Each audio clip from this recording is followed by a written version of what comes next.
ଆଜିର 25ଟି ଅନୁଚିନ୍ତା। ସନ୍ଧ୍ୟା ସମୟରେ 4ଟି କଥା କରିବେ ନାହିଁ। ଖାଇବା, ଶୋଇବା, ମୈଥୁନ ଏବଂ ପଢ଼ିବା। ଯଦି କାହାକୁ ଜ୍ୱର କିମ୍ବା କାଶ ହୋଇଥାଏ ତେବେ କ୍ଷୀର ସହିତ ଗୁଡ଼ କିମ୍ବା ଚିନି ମିଶାଇ ପିଇବାକୁ ଦିଅନ୍ତୁ ନାହିଁ। ସୂର୍ଯ୍ୟ ଅସ୍ତ ପରେ କାହାକୁ କ୍ଷୀର, ହଳଦୀ ଏବଂ ଝାଡ଼ୁ ଦିଅନ୍ତୁ ନାହିଁ।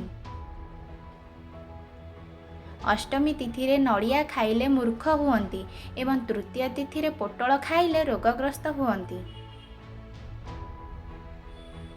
କାଚ ପାତ୍ରରେ ଲେମ୍ବୁ ରସରେ ଅଣ୍ଡା ବୁଡ଼ାଇ 15 ଦିନ ପରେ ସେ ଅଣ୍ଡା ମିଶିଗଲା ପରେ ସବୁଦିନ 1 ଚାମଚ ଖାଆନ୍ତୁ।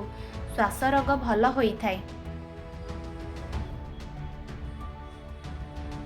ସୂର୍ଯ୍ୟାସ୍ତ ପରେ ବାହାର ଲୋକଙ୍କୁ ଦହି ଓ କ୍ଷୀର ଦିଅନ୍ତୁ ନାହିଁ। ଏପରି ସ୍ଥାନରେ ବସନ୍ତୁ ଯେଉଁଠାରୁ କେହି ଉଠିବାକୁ କହିବେ ନାହିଁ। ଏପରି କଥା କୁହନ୍ତୁ ଯେପରି କେହି ମିଛୁଆ ବୋଲି କହିବେ ନାହିଁ। ଶିବ ମନ୍ଦିରରେ ଅକୂର୍ଣ୍ଣ ତୀର୍ଷାକା ବେଲପତ୍ର ଅର୍ପଣ କରନ୍ତୁ ଏବଂ ବେଲପତ୍ରର ଡେମ୍ଫ ଛିଡ଼ାଇ ଅର୍ପଣ କରିବେ। ଧାନ, ମୁଗ, ଗହମ, ମାଣ୍ଡିଆ, ସୋରିଷ, କଳା ରାଶିକୁ ଏକାଠି କପଡ଼ାରେ ବାନ୍ଧି ସବୁ ରୁମ୍ରେ ଥୋଇଲେ ଶୁଭ ଫଳ ମିଳିଥାଏ। ଦୀପାବଳି, ଶିବରାତ୍ରି, ଜନ୍ମାଷ୍ଟମୀ ଏବଂ ଦୋଳ ପୂର୍ଣ୍ଣିମା ଏହି 4 ରାତ୍ରିକୁ ମହାରାତ୍ରି କୁହାଯାଏ। ଏହି 4 ରାତ୍ରିରେ ଅନିଦ୍ରା ରହି ଭଗବାନଙ୍କ ନାମ ସ୍ମରଣ କରିବା ଉଚିତ। ସର୍ପ ଦର୍ଶନ କଲେ ସଙ୍ଗେ ସଙ୍ଗେ 12 ବର୍ଷରୁ ଅଧିକ ହୋଇଥିବା ପୁରୁଷର ପରିସ୍ରା ପିଆଇ ଦିଅନ୍ତୁ।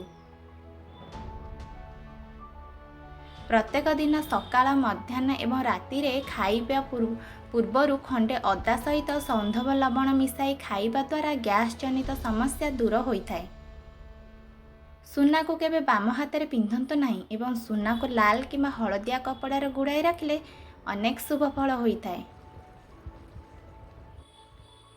ଆକାଶରେ ଇନ୍ଦ୍ରଧନୁ ପଡ଼ିଥିବାର ଦେଖିଲେ ଅନ୍ୟ କାହାରିକୁ କହିବେ ନାହିଁ। ରାତିରେ ନିଦ ଆସୁନଥିଲେ ଗୋଟିଏ ତେଜପତ୍ରକୁ ଓମ୍ ହମ୍ ନିଦ୍ରା ଦେବୀ କହି 3 ଥର ମୁଣ୍ଡର ଚାରିପଟେ ବୁଲାଇ ସାରିବା ପରେ ଜାଳିଦେଲେ ଶୁଭ ଫଳ ମିଳିଥାଏ। ପୁରୁଣା ଚାକର, ଘିଅ, କଇଁଆ, ମହୁ ଏବଂ ବୈଦ ବହୁତ ଭଲ।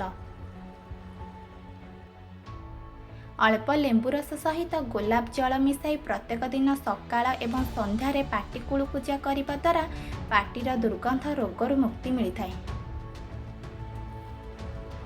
ଯେକୌଣସି ଜଗନ୍ନାଥ ମନ୍ଦିରକୁ 3 ଥର, ଶିବ ମନ୍ଦିରକୁ ଅର୍ଦ୍ଧ ପରିକ୍ରମା କଲେ ଅଶେଷ ପୁଣ୍ୟ ମିଳିଥାଏ। ଅମାବାସ୍ୟା, ଏକାଦଶୀ, ପୂର୍ଣ୍ଣିମା ଏବଂ ଦ୍ୱିଜା ଏହି 4 ଦିନରେ ଦୂର ସ୍ଥାନକୁ ଯାତ୍ରା କରନ୍ତୁ ନାହିଁ। ଦୀପର ମୁହଁ ପୂର୍ବ କିମ୍ବା ଉତ୍ତରକୁ ରହିଲେ ଶୁଭ ହୋଇଥାଏ। ଦକ୍ଷିଣ ବା ପଶ୍ଚିମକୁ ରହିଲେ ଅଶୁଭ ହୋଇଥାଏ। ପ୍ରତ୍ୟେକ ଶନିବାର ସୂର୍ଯ୍ୟାସ୍ତ ପରେ ନିଜ କାନରେ ଅଳ୍ପ ତେଲ ପକାନ୍ତୁ। ଆପଣଙ୍କ କାନର ପ୍ରତ୍ୟେକ ସମସ୍ୟା ଦୂର ହେବ।